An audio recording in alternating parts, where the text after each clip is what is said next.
Doctor Sarvepalli Radhakrishnan जी के जन्म दिवस को हम लोग शिक्षक दिवस के रूप में मनाते आ रहे हैं। आज इस गरिमामय कार्यक्रम में सर्वप्रथम मैं अपने प्रथम गुरु माता पिता को प्रणाम करता हूं। उसके बाद मेरे आध्यात्मिक गुरु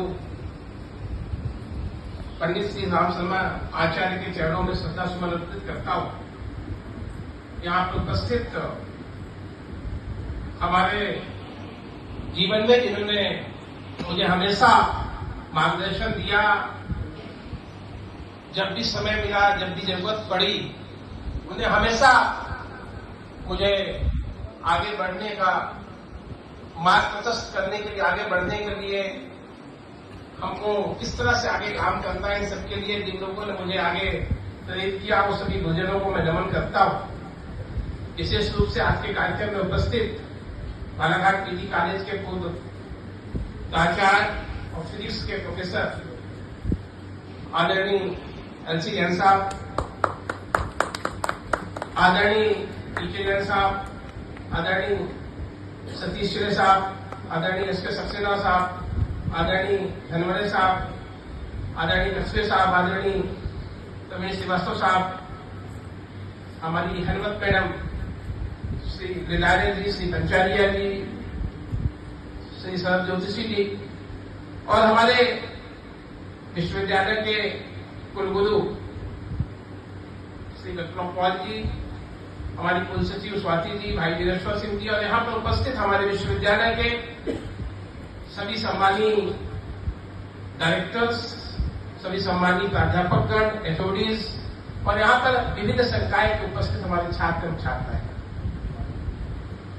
प्रतिवर्ष हम लोग शिक्षक दिवस मनाते हैं, गुरुजनों का सम्मान करते हैं और मैं हमेशा कहता हूं कि हम लोग ये जो दिवस एक दिन के लिए मनाते हैं, ये एक दिन का जो दिवस मनाने के बाद जब हम बाहर निकलते हैं तो हमारे मन में वो भावना होनी चाहिए कि ये जो काम हमने आज किया है, वास्तव में ये रोज हमें करना है, गुरुजनों का सम्मान। और अगर हम लोग ये काम रोज करें तो मुझे लगता है कि किसी भी व्यक्ति के जीवन में जो कठिनाइयां हैं वो कठिनाइयां आने नहीं पाएंगी, तो गुरुजनों का आशीर्वाद हमेशा आपके साथ रहता है। जिसको भी कोई कठिनाई होती थी पहले के जमाने में, जब हम लोग अगर पीछे जाए तो जब हमको कोई कठिनाई होती थी, हमारे घर में कोई तकलीफ आती तो हम कहाँ जाते थे? अपने गुरु के पास जाते थे और गुरु से जो है अपनी तकलीफ को बताते थे और वो हमारे गुरु जो थे वो हमारी सभी समस्याओं का समाधान करते। आज वर्तमान परिस्थितियों में, आज के इस वैश्विक युग में लगातार परिवर्तन हुआ है, लेकिन हम ये कह नहीं सकते कि वास्तव में टेक्नोलॉजी कितनी भी आगे आ जाए, टेक्नोलॉजी कितना भी बढ़ जाए, पर जो शिक्षक का महत्व है, गुरु का महत्व है, वो कभी कोई टेक्नोलॉजी ले नहीं सकती। इस चीज को आप लोग जो यहाँ पे आयुर्वेद के स्टूडेंट बैठे हैं, चाहे वो हमारे इंजीनियरिंग के बच्चे बैठे हैं, चाहे मैनेजमेंट के बच्चे हैं, एजुकेशन के, टेक्नोलॉजी कभी गुरु का स्थान नहीं ले सकती, टेक्नोलॉजी कभी शिक्षक का स्थान नहीं ले सकती।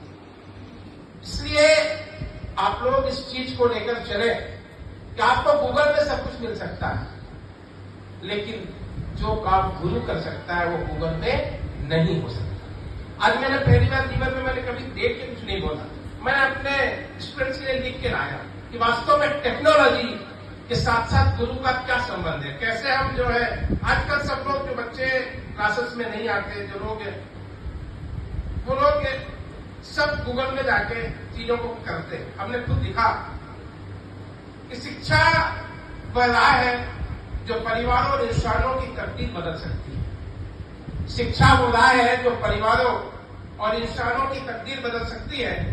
एक शिक्षक का काम सबसे गंभीर और जिम्मेदारी का है। हम जो तकनीक के क्षेत्र में काम कर रहे हैं, इस भ्रम में बिल्कुल नहीं है कि तकनीक मानवीय चेतना, बुद्धिमत्ता और भावनात्मक स्पर्श की जगह ले सके। आर्टिफिशियल इंटेलिजेंस की टेक्नोलॉजी के इस दौर में बहुत सारे लोगों की एक बड़ी चिंता का सवाल है कि इसका क्या टेक्नोलॉजी इंसान को रिप्लेस कर देगी। सच तो यह है कि तकनीक कितनी भी आगे क्यों न बढ़ जाए, वो शिक्षकों की जगह कभी नहीं ले सकती। हाँ, वह शिक्षकों का काम आसान जरूर कर सकती, टेक्नोलॉजी जो है वो शिक्षकों का काम आसान जरूर कर सकती है, लेकिन टेक्नोलॉजी कभी शिक्षकों की जगह नहीं ले सकती। एक टीचर की जो सबसे बड़ी जिम्मेदारी है, बच्चों के भीतर छिपे टैलेंट और संभावनाओं को पहचानना और उन्हें प्रेरित करना। एक टीचर की जो सबसे बड़ी जिम्मेदारी है वो यह है कि बच्चों के भीतर छिपे टैलेंट और संभावनाओं को पहचानना और उन्हें प्रेरित करना।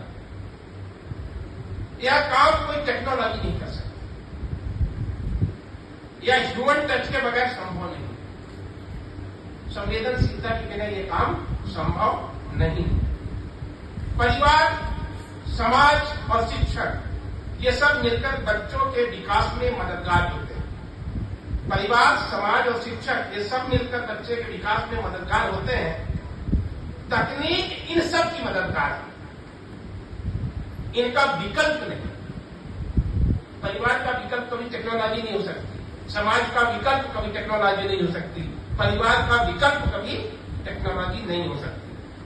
मैं जितनी बार किसी शिक्षक से मिलता हूं, मैं अपनी बात कर रहा हूं, मैं जितनी बार किसी भी शिक्षक, चाहे मोटिवेटर हो, चाहे वो आध्यात्मिक हो, किसी भी शिक्षक से मैं मिलता हूं तो मैं उनके मुकाबले में मुझे अपना काम बहुत आसान लगता है कि मैं बहुत छोटा काम कर रहा हूं। इन लोग जो काम कर रहे हैं, ये जो बता रहे हैं, बहुत बड़े काम को प्रेरित कर रहे हैं। मैं देश भर में घूमा हूं, पूरी दुनिया में प्रतिभाओं की कोई कमी नहीं है। नामुमकिन से लगने वाली जगहों में अपार प्रतिभा का खजाना छिपा हुआ है। जरूरत है एक मौके की। आज सबसे बड़ी जरूरत शिक्षा के लोकतंत्रीकरण की है। इस क्वेश्चन को एक सीमित कैबिनेट के दायरे से निकालकर जन जन तक पहुंचाने की है। मैं शिक्षक दिवस में पहली बार मैंने कभी अपने जीवन में कोई लेक्चर में कभी मैंने देख के नहीं बोला। मैं इसलिए लिख के लाया कि लोगों को इस बात का बहुत किया गया है कि हम लोग टेक्नोलॉजी बेस्ड जीवन जिएंगे तो हम बहुत आगे बढ़ सकते हैं। आप जानते हैं कि भारत की जो पुरानी परंपरा रही और आज के 2047 में अगर हम विश्व गुरु बनने जा रहे हैं और भारत की जो आज 5वीं जीडीपी है विश्व की, उसमें हम लोग 5वें नंबर पे हैं, तो आने वाले 2047 में जब भारत विकसित राष्ट्र होगा और उस समय जो है जो हम विश्व को, जब पूरा विश्व का संचालन भारत से होगा, भारत विश्व गुरु होगा, तो कोई पैसे के बल पे विश्व गुरु हम नहीं बन सकते। हमारी जो व्यवस्था है, जो इस देश की संप्रभुता रही है, उसके आधार पर हम कह सकते हैं कि हम विश्व गुरु बन सकते हैं। इसलिए आज शिक्षक दिवस के अवसर पर मैं आप सभी से निवेदन करना चाहता हूं कि अपने परिवार का, अपने गुरुजनों का, अपने समाज का, अपने जिले का, प्रदेश के और राष्ट्र का चिंतन जो है हमारे विद्यार्थियों के मन में, हमारे शिक्षकों के मन में होना चाहिए। तभी हम विकसित भारत की कल्पना कर सकते हैं। आप सभी यहाँ पर बहुत व्यस्तम समय में आपने समय निकालकर सरदार पटेल विश्वविद्यालय में पधार कर आपने इस विश्वविद्यालय की शोभा बढ़ाई है, विश्वविद्यालय की कार्यक्रम की गरिमा बढ़ाई है। मैं आप सभी का हृदय से धन्यवाद अर्पित करता हूँ। बहुत बहुत धन्यवाद। जय हिंद, जय Bharat. Thank you so much, sir, for your wisdom words. Now back to our cultural program. I invite the students of legal studies to perform the group dance on the occasion